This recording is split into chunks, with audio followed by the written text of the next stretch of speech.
Добре дојде во студио за господинот Тито Петковски, председател на НСДП, поранешен спикер во парламентот, председател на Собранието. Сега во четврток имате судски процес, премиерот Груевски против Тито Петковски, се работи за тужба во октомври 2012, имате изјавено за неделникот Фокус. Цитирам дека премиерот Груевски со официјално писмо до генералниот секретар на Обединетите нации во 2008 предложил промена на името Република Македонија во заграда Скопје. Што велите за тужбата? Па мислам дека ќе ја добиете ли? Ми направи чест. Па знаете, ако Груевски докаже со вешто мислење од психијатар дека има навистина толку длабоки болки кои веројатно, ако сте толку силни како што наведува тужбата, тие сериозно го попречуваат во нормално вршење на функцијата, тогаш ќе го изгубам спорот. Меѓутоа, мислам дека тоа не може да се докаже. Не може премиер со толку удари и особено да доживее трагично една изјава дека тој како премиер на влада контактира дневно практично, ако не да речеме живее посветено со проблемот, да говори сега дека е паднат од Марс, не знае појма нема што случува околу името. Јас се раководев кога за Фокус ме праша после оној спот, ТВ спот во кој се обидува ВМРО ДПМН партијата на чие чело е Груевски да не компрометира мене, Заев и сите што проговоривме јавно за потребата од компромис, дека и Груевски не е настрана. Груевски официјално од 2008 година има и сведоци дека прифатил Република Македонија Скопје, но тоа не е толку прецизно колку што е писмото официјално на неговиот министер за надворешни работи Антонио Милошовски во 2010 година до генералниот секретар на Обединетите нации, во кој изрично стои дека Македонија гледаше повеќе опции, но во овој момент за нас најприфатливо е решението Република Македонија во заграда Скопје. И сега Груевски е паднат од Марс, он тоа нема појма. Предпоставувам дека Милошовски не го смета за министер во тоа време од неговата влада. Не знам на кои аргументи го темели својот напад, која говори дека тој како докажан патриот не му паѓа на памет да прави такви грешки. Добро, ова писмо прилично ги разбрука страстите и духовите токму со изјавата, всушност во интервјуто на вчерашно интервју на подпредседателката на СДСМ Радмила Шичеринска за Радио Слободна Европа, која го тврди истото и се закануваат на слична тужба, односно ја подсетуваат од ВМРО дека вие веќе сте тужени за вакво нешто. И Шичеринска вели, јас го имам писмото, имам доказ дека тоа се случило. Го имате или вие, господин Петковски? Имам писмото, ја не можам да сватам дали Милошевски како министер за надворешни работи може во свое име да подпише без знаење на владата. Кого представува Милошевски? Како граѓанин пишувал до генералниот секретар на Обединетите нации. Веројатно пишувал во името и така стои. Антонио Милошевски, министер за надворешни работи во владата на Република Македонија. Значи, или ако му подметнал нешто Антонио Милошевски, а Груевски никаде не се откажува од таа работа. Го имам писмото и тоа го приложувам на суд како доказ, дека тој се согласил. Знаете, воопшто не мора он да каже дали он предложи. Не можете да разберете дека неговите постојани укажувања дека посветено работа на името, дека бара разумен компромис, дека никош не се довел во ситуација да каже нешто што од него аспект гледано е подобро за Македонија. Нели е тој најголемиот патриот во државата? А ние сите предавници. Значи, ако вие долгогодишно преговарате 8 години, никош не се довел во ситуација да каже, слушайте, ова не, ама една нијанса, таа и таа може да е подобро за Македонија. Тој буквално смета дека тој нема подпишано акт никаков, никаде нема речено тоа. А на моје пратеничко прашање во Собранието кажа да, ние прифативме 2008 Република Македонија Скопје пред самитот на НАТО во Букуреш, ама тоа да го дадеме на референдум, граѓаните се произнесат. Па нели е прифаќање? Вие ако треба да дадете на референдум, треба го прифатите па да го дадете, не да го ставите на референдум. Така, во писмото не се споменува референдум. Во писмото се споменува референдум.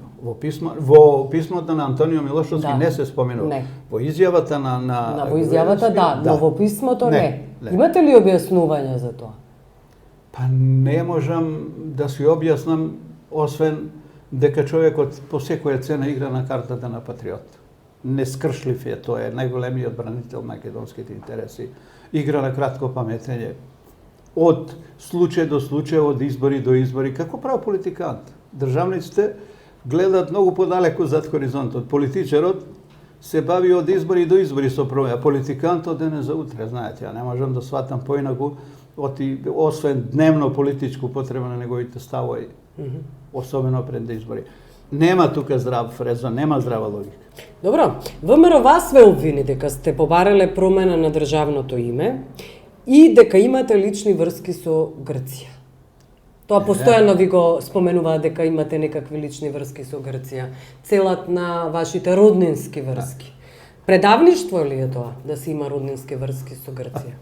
Добро, некого тоа да го објасните. Мислам дека во овој глобален свет на комуникации, мислам дека луѓето полека се доближуваат со сите стандарди ако имат блиски вредности цивилизацијски. Македонија се разби на тој план многу далеко.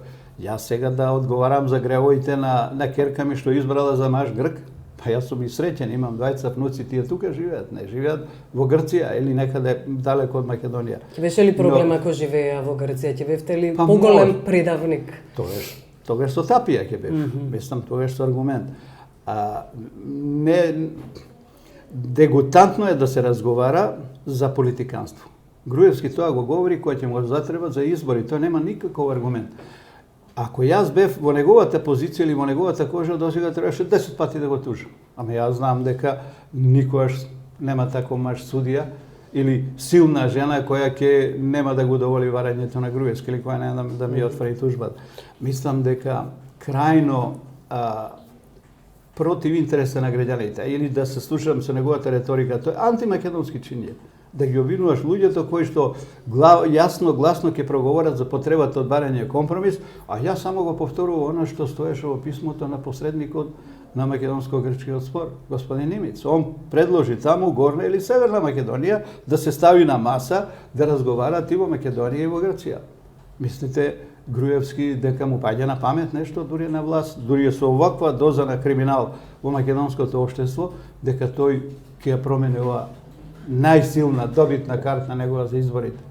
Со економијата, со образование, со здравство, со што ја задолжи македонската Велите дека не, велите дека нема намера. Зошто тогаш беше напишано тоа писмо и што всушност пишува тоа во писмото до премиерот Самарас, за кое некој аплаудира, некој го критикува, но содржината, деталите од писмото каде се? Тој е демагогија. Тоа е за домашна употреба, тоа не се разбира за меѓународна употреба, па да го решат проблемот. Проблемот е закомплициран за да не се реши. Па јас ви го поставив истото прашање во врска со тужбата. Ако со Самарас не преговарат, не разговарат, ајде да не речем преговарат, тврд збор бил за нив. Не разговарат за името, зашто разговарат? Дали ќе се договорат заеднички да го славиме роден денот на Александар Македонски или смртта на Александар? Зашто ќе разговарат? Веројатно му напишал писмо во кое говори има желба да го реши прашањето и како ќе го решава прашањето. А овдека пред нас продава патриотизам. Па нека изнесе содржината на писмото пред македонската јавност, па нека судат граѓаните на Република Македонија дали тој имал искрени намери или немал искрени намери. Значи, тој има единствена цел. Името што повеќе да се влече како негова најсилна изборна карта, бидејќи во моментот кога ќе се реши тој проблем, ќе почнат преговорите за наше полноправно членство во НАТО и Европската унија, бидете сигурни, тогаш криминалот на Груевски ќе излезе на виделина. Он е свесен дека кога ќе почнат поглавјата 23 и 24, владење на правото, криминал и корупција. Тогаш Добро. Нема бегање. Тогаш целиот Валкан Веш на Груевски и неговата фамилија и тие што се околу него ќе излезе на виделина. Затоа не сака. Од година на година, од месец на месец практично одлага приемот на Македонија во НАТО и Европската унија. Што прави за тоа време Дуи? Господинот Груевски во интервју кое беше пренесувано овој викенд изјави дека се влошени прилично односите и дека Дуи всушност акцентот го става на функции, на фотели наместо на квалитетна работа. Што се случува со таа коалицијска врска? Две се силни карти на кои Груевски игра. Значи, едното рековме околу демагогијата, околу името и патриотизмот, и втората е на меѓуетнички тензии. Значи, секојаш кој ќе му затреба добра карта, тој ја стави во функција или патриотизмот, или клетите албанци, нели? Дека тие се сериозно го загрозуваат македонскиот идентитет, стабилност од државата, безбедност и така натаму, ама без неш не може да владее. Но и дуи без ВМРО. Па добро, тоа се сиамски близнаци. Знаете, едни и други се криминалот ги вржува. И едните и другите. Не може ли ове тужат и за ова што го велите? Па ја мислам дека тогаш ќе обезбедиме 100 докази. Бидејќи во Македонија нема тендер без 10% за едните и за другите. Не постои таков тендер. Имате докази распишан за тоа? Имам луѓе од членството на НСДП кои што имале учествувале на тендер и мораат огромни суми да парат ако сакаат да платат ако сакаат да го добијат тендер. Нека повелат и за ова јас. Би сакал. Отворени сте за секакви тужби. Така. Ви благодарам што бевте гост. Јас ви благодарам.